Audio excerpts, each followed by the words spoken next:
Boa tarde a todos. Pessoal, dia 2, se não me falha a memória, foi votado na Câmara Estadual, em Brasília, um projeto de lei que busca criminalizar a avicultura esportiva e leva uma pena de, no mínimo, 10 salários mínimos para quem for pego nos espaços de eventos. Além disso, existe para mim um outro lado que é muito mais preocupante, que é a ausência de uma voz em defesa. Me perdoe se eu estiver pecando por excesso, mas eu não ouvi, nem li, nem encontrei em nenhum veículo dos quais eu pesquisei, nenhum deputado que se posicionasse favorável à avicultura, se contrapondo ao projeto que busca criminalizar em Brasília a avicultura esportiva. Por que me preocupa? Porque para quem lê e ouve apenas a voz em defesa dos animalistas e ambientalistas, enxerga de fato e passa a compreender como verdadeiro esse discurso. Porque se somente ele fala, a verdade que vai prevalecer é a de quem de fato está falando. Mas quando a gente tem acesso, ou quando a gente impõe o contraditório, a gente começa a levar para a população de que existe um impasse. E dessa forma a gente não perde um espaço na sociedade. A gente fica na mente das pessoas como uma prática real. Então, o que me preocupa é essa omissão. E lá o cidadão usa de uma linguagem que nos deprecia muito. Que esses animais sofrem crueldade e maus tratos, que esses animais passam fome e sede. E é aí onde eu digo que deveria entrar uma voz em defesa da ave. Existe o Manual Moura, a portaria 1998 de 21 de novembro de 2018, ela regulamenta o criar e preservar. E isso é lei. E dentro desse manual está preconizado toda a segurança da ave. Esse manual ele traz todo um prognóstico de doenças, como controlar, programas de vacinações. Se você quiser vender uma ave, questões de emissão de GTA, espaçamentos, alimentação, né? Tudo isso está assegurado pelo manual, mas ninguém mencionou como contraditório a quem criou esse projeto, nos colocando a pecha de criminosos. A gente precisa lembrar para essas pessoas que existe uma produção científica construída pelo Departamento de Neurofisiologia Comportamental da Universidade Federal da Paraíba, que fala que essas aves têm a beliculosidade como um valor inato. A gente precisa dizer que não existe no nosso ordenamento nenhuma lei que criminalize a avicultura esportiva. E a gente poderia fazer uso de fortalecimento do nosso debate fazendo comparações, trazendo analogia para tornar claro ao senso comum o que é que acontece em nosso país. Por exemplo, mas vocês estão apostando, é jogo de azar, certo? Lá é jogo de azar e é crime. E os jogos? Loteria Federal, Mega Sena, Quina, Lotomania, tem apostas. É jogo de azar. Mas como é regulamentado e o governo lucra, passa despercebido. Corridas de cavalo dentro do espaço está assegurado por lei, não é crime, mas tem aposta, é jogo de azar. Mas se você ou eu fizer uma aposta fora do espaço da corrida, está no código. Se eu não me engano, a linha B, agora não lembro bem o artigo, mas a linha eu sei que é a B. Está lá que se você fizer a aposta fora do espaço, é considerado crime, é contravenção. Então você perceba, o que falta no galismo é a regulamentação. Nós damos lucro, nós iríamos assegurar a mão de obra do tratador, nós iríamos assegurar todos os criatórios cadastrados, vinculados aos órgãos de controle, como aqui no meu estado, Endagro. Até um controle do parque avícola. Dessa forma, iria ter um controle de vacinação, impediria a proliferação de doenças. Então, assim, emissão de alvará. Se houvesse uma regulamentação do espaço de evento, todo município, aonde estivesse uma rinha, teria que buscar com antecedência a licença junto ao município. A cidade de Torres, no Rio Grande do Sul, se não me falha a memória, em 1949, acho que é isso. Se me perdoe, a diferença se foi de 1 ano ou 2. 1949, na cidade de Torres, foi regulamentado no município e a prefeitura emitia alvará. Nos dias de hoje, isso pode ser transportado. Regulamenta-se os espaços, o bombeiro vai lá, cria saídas de emergência. Em caso de tumulto, ninguém vai morrer como lá na Boate Kiss, em Santa Maria. Então, assim, o que se precisa é de entender que a gente não fere o ordenamento em lugar algum. Estamos assegurados no 215 como cultura. Estamos assegurados no 225 como um patrimônio genético, como uma espécie da fauna nativa, através do artigo 25, parágrafo 3º da Lei 9.605, somos uma espécie da fauna. Estamos assegurados pelo parágrafo 7º, como expressão cultural, reafirmando o parágrafo 1º do artigo 215. Estamos assegurados em várias partes da Constituição, artigo 5º, todos são iguais perante a lei. Se todo mundo pode cultuar sua prática esportiva, eu não imponho ninguém a ser vegano. Eu não imponho, você é por livre vontade. E eu não questiono, é uma escolha sua. É a sua liberdade constitucional que assegura você fazer a sua escolha. E por que nós, criadores, não temos esse direito assegurado? O princípio da dignidade da pessoa humana não se estende a nós, criadores, porque nós não temos a liberdade. Aí veja, quando é em benefício de uma categoria a qual eu me identifico, o meu argumento é válido. O ministro Luiz Roberto Barroso, quando da decisão sobre a questão homoafetiva, ele disse que o Estado não deve interferir aonde o cidadão se sente feliz, aonde os seus afetos encontram consolo, conforto e porto seguro. O Estado deve permitir, conceder e não ingerir. E por que não se estende ao galista? Eu não gosto de pôquer, corrida de cavalo, sei lá o que, qualquer outra, vaquejada, mas eu gosto da avicultura esportiva. Porque a mim não é assegurado a liberdade de escolher aquilo com o qual eu me identifico. É uma visão preconceituosa que também fere a Constituição, o artigo 5º, se eu não me falha a memória, incisos 46 ou 56. A lei pune quem descriminaliza. É uma discriminação contra nós, criadores, e a gente precisa levantar a nossa voz de forma organizada, com um argumento consistente e bem embasado, de que o que a gente está conclamando, tentando sensibilizar as autoridades, é de que nós existimos e chegou o momento de dizer, olha, queremos ser respeitados. A Constituição assegura a minha liberdade. Onde é que eu fico diante do vasto amparo legal sem poder expressar a minha vontade, o meu desejo? Então veja, a gente precisa acender o nível do debate e demonstrar para a sociedade, principalmente, que a gente precisa desse apoio, e depois as instituições, de que é uma prática, e para que nos impeçam de continuar buscando a regulamentação, só tem um caminho. É, infelizmente, criar uma lei criminalizando.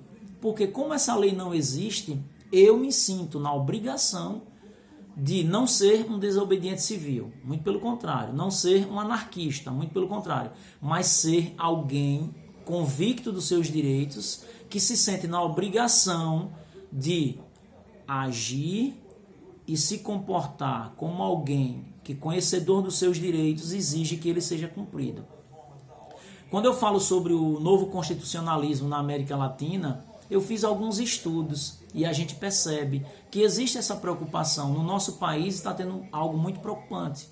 A judicialização, ela está interferindo em outras áreas, ela está criando lei própria, ela está legislando quando não podia. E um exemplo prático somos nós. Várias culturas, como a pega do porco em Santa Catarina, como a tentativa da vaquejada, como a própria rinha de galo, vem sendo proibida sem que tenha uma lei. Para que ela fosse proibida, tinha que a casa que cria as leis criasse. Não o judiciário criar uma lei. Nessa decisão do Rio, eu não sou da área do direito, eu sou especialista em direito educacional, mas com foco na educação. Mas eu acho que cabe aos nossos advogados galistas repensar. O que aconteceu na ADIM do Rio de Janeiro?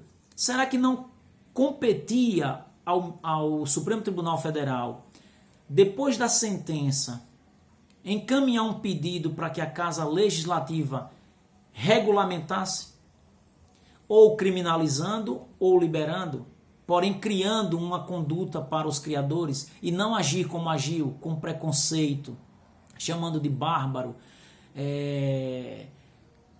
nos remetendo ao período de barbárie, como dito pelo Aires Brito, o próprio Celso de Mello, quando na realidade o que a gente percebe é que o que existe ali é a total repulsa a quem pensa diferente, porque como constitucionalista, o meu conterrâneo jamais deveria dizer que quando dois animais estão ali competindo, a gente regride a um estágio de barbárie e aquilo pode potencializar o homem a se tornar agressivo. Pô, eu fiquei muito triste quando eu vejo esses tipos de pronunciamento, porque é o seguinte, o novo constitucionalismo, pelo menos em alguns países, ele permite que alguns tribunais tenham cortes para debater determinadas culturas que esse povo desconhece. E todos eles provam ali nas suas decisões desconhecer a nossa cultura. Porque se eles soubessem que esses animais brigam por instinto, eles entenderiam que ali não existe a crueldade e o maus tratos, muito pelo contrário. Uma das condições de bem-estar animal é permitir que ele desempenhe as habilidades com as quais nasceram. Então, retirar dessa ave algo que é inato, aí sim é uma questão de maus tratos. Se você cria um cavalo para corrida, e você faz vários melhoramentos genéticos para que ele tenha mais explosão, mais velocidade, mais resistência, aí você produz esse animal perfeito para corrida, e aí você impede ele de correr. Isso é uma condição de maus tratos, é negar à espécie um direito que ela nasceu para fazer. Então eles mostram que não têm o entendimento, mas não tiveram também a humildade de consultar pessoas que conhecessem um parecer desse da CTBEA, um profissional dessa área que também não tenha um viés ideológico, mas tenha assim um conhecimento científico para nos ajudar a entender que o debate precisa tomar outros rumos. A gente não pode ficar o tempo inteiro se comportando como presa. Só agimos depois que tomamos o tapa. E eu aprendi aqui, ditado de interior, né? Tapa dado não se tira. Então, a gente precisa, antes de apanhar, evitar. A gente precisa se comportar como caçador. Vamos também montar estratégias. Como é que a gente pode pensar no galismo a longo prazo? Não é para agora, não é para amanhã, é a longo prazo. Infelizmente é a longo prazo. A gente precisa construir espaços de debates. E eu insisto, criar uma confederação nacional com força, com recursos, para sempre que sair uma nota jornalística contra a avicultura esportiva com um argumento depreciativo e mentiroso, falacioso, a gente entre com a representação pedindo direito de resposta, para que uma pessoa com conhecimento sobre a avicultura esportiva vá lá, aproveite aquele espaço público e povoe o imaginário popular de que de fato nós somos cultura, nós não somos cruéis, nem praticamos maus tratos, o que nós fazemos é dar igualdade a dois competidores que, na natureza, ambos morreriam, tanto o vencedor quanto o derrotado, porque o vencedor também teria lesões e se tornaria uma presa fácil aos predadores. A gente precisa levar essa informação, a gente precisa se organizar e estar sempre atento. Aonde tiver um animalista nos depreciando, a gente reagir à altura. Ultimamente eu ando vigilante. Teve um vegano que fez um vídeo no YouTube contra a Telmar. Eu fui lá e entrei num diálogo com ele. Muito bem, inteligente, se retratou, agiu de uma postura totalmente diferente. Então a gente precisa ir lá, mostrando essas pessoas. Eu não concordo com sua ideia, mas gostei da sua educação. Seu argumento é bem elaborado, mas não concordo. Certo momento teve uma outra menina aí de Santa Catarina, um discurso assim que me deixou doente, a visão que ela passou sobre nós. Somos ignorantes, machistas, homofóbicos, xenófobos, o que você pensar. E principalmente os sergipanos. Eu disse, não, você desconhece. Então assim, a gente tem que reagir a essas pessoas, a gente tem que reagir sim.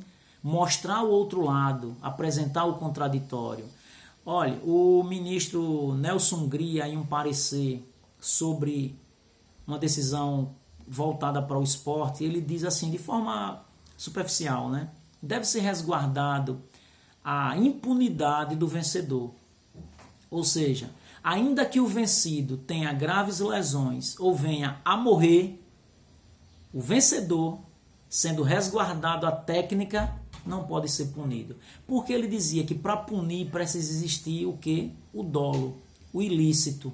E ele disse que no esporte não existe a ilicitude, nem o dolo, porque existe uma regulamentação. Então, se o animal estiver seguindo uma regulamentação e ainda assim o outro venha a sofrer, não é considerado crime, nem deve penalizar o proprietário nem a ave, porque o que existe ali é o quê? Um espaço de eventos onde o esporte, seguindo o rito da sua regulamentação, deve ser considerado impune, resguardado a impunidade ao mesmo. Por exemplo, para finalizar, para não ficar um vídeo longo, quando dois lutadores entram no octógono e um, por infelicidade, desfere um soco e o outro vem a óbito, ele não vai ser penalizado de forma dolosa. Por quê? Porque existia uma regulamentação esportiva. Agora, se eu dou um soco, o cidadão cai lá desmaiado, o juiz interfere e eu com raiva passo e ainda dou mais uns 3 ou 4 murros, ali é como diz o ministro Nelson Hungria, eu não resguardei a técnica, eu fui além da regulamentação e da técnica, aí sim eu sou penalizado, aí pode ser encontrado um dolo, uma culpa e eu vou ser incriminado, mas se eu me atenho ao que está posto na regulamentação do esporte, eu não posso ser penalizado. Então a gente precisa, os galistas que são operadores do direito, precisa sair um pouquinho da zona de conforto, fazer algumas leituras fora do seu universo, para que a gente possa absorver um conhecimento para levar um conteúdo novo ao Telmário, levar um conteúdo novo a qualquer outro deputado que queira abraçar nossa causa.